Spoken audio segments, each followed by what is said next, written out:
Good evening, Mayor Santos, Vice Mayor Grant, and City Council members, and my fellow San Leandrians. My name is Judith Collins, and on behalf of Citizens for a Safer San Leandro, I'm here tonight to piggyback on what Connie has said. And that is essentially, we do have, we've had an increase in crime, different levels of crime, and I think to date it has been nothing that has been structured or organized or systematic that we as citizens can actually come to those who have the wherewithal and all different levels to make a change.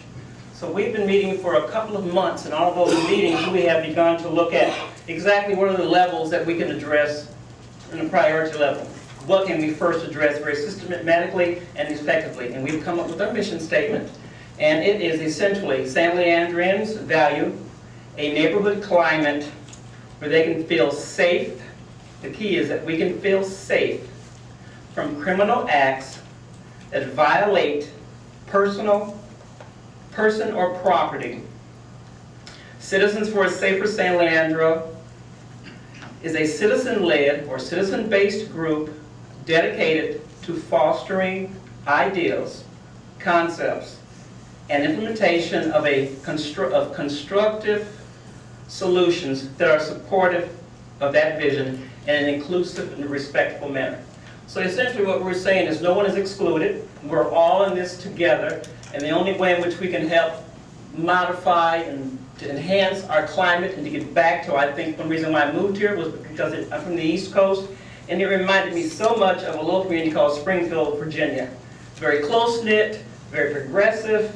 You knew what your neighbors were doing, you were helpful, you were one who cared about what happened to the guy next door. So let me get back on track. So we have two main goals. Time factor.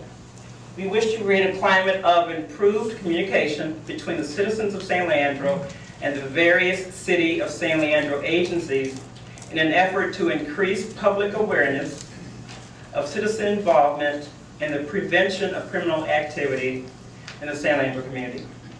Number two, we wish to work collectively to find and implement creative solutions to improve safety for the long haul. Not for the short term, but we're looking at really a decisive, structured way where we can start to brainstorm and look at ways we can come collectively to solve the criminal problem in this community. Areas of interest are four. The first one would be the education and training. We believe in order to enhance and improve any application, you have to know how to educate, and you must train people to rethink old ways, out of old concepts. So of course, to train in terms of crime prevention, I think if we had a massive criminal act in the next 15 minutes, no one would know what to do. We had a national disaster. I think maybe 10% might know what to do. So there needs to be really addressing what the people on the forefront need in terms to be able to take care of themselves. And we think as an organization that's limited. Outreach, we need to, kind of made a good point in terms of the library and youth. We need to start engaging our youth in community service and outreach.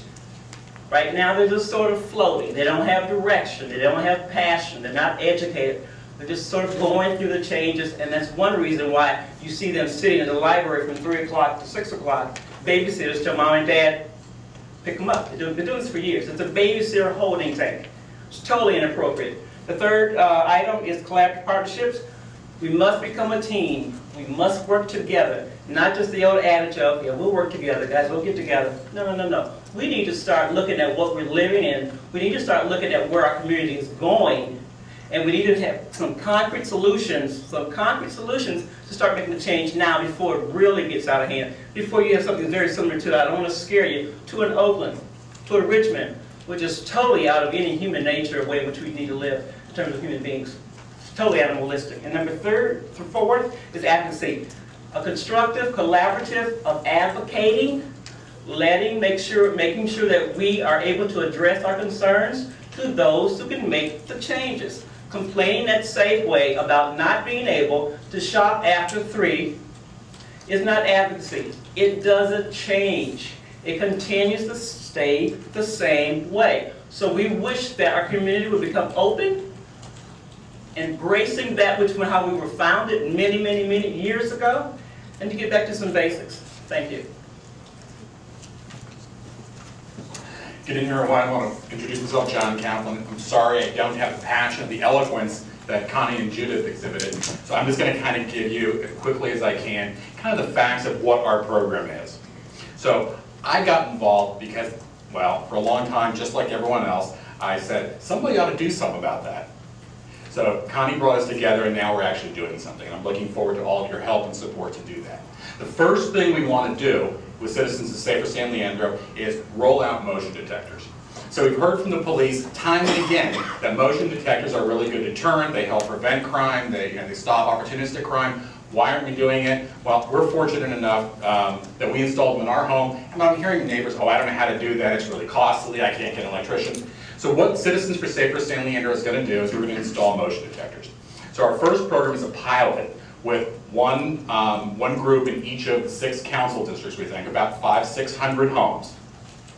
It's a pilot program. We're going to work with 3 different groups. We're looking for funders. I know I've gotten some support from you also. I appreciate that.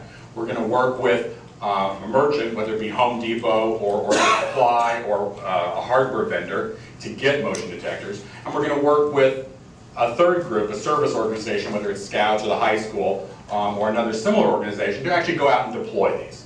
So we're going to involve the community, all 6 council districts throughout the city. It's not just Broadmoor, Estadio, or the North area, but it's everyone.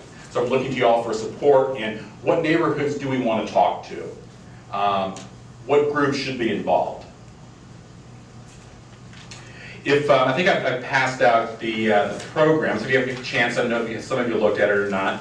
One of the things I want to point out is on page 6, what we want to do to stay as inclusive as possible, we want to get the motion detectors available to everyone.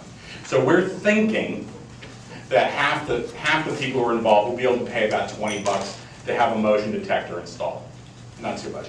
A quarter of the residents may be able to pay about $10, and another quarter may not be able to pay anything. So we're trying to create subsidies for those residents. Overall, we're looking at about just under $6 grand, about $5,700 to roll this out as a pilot program.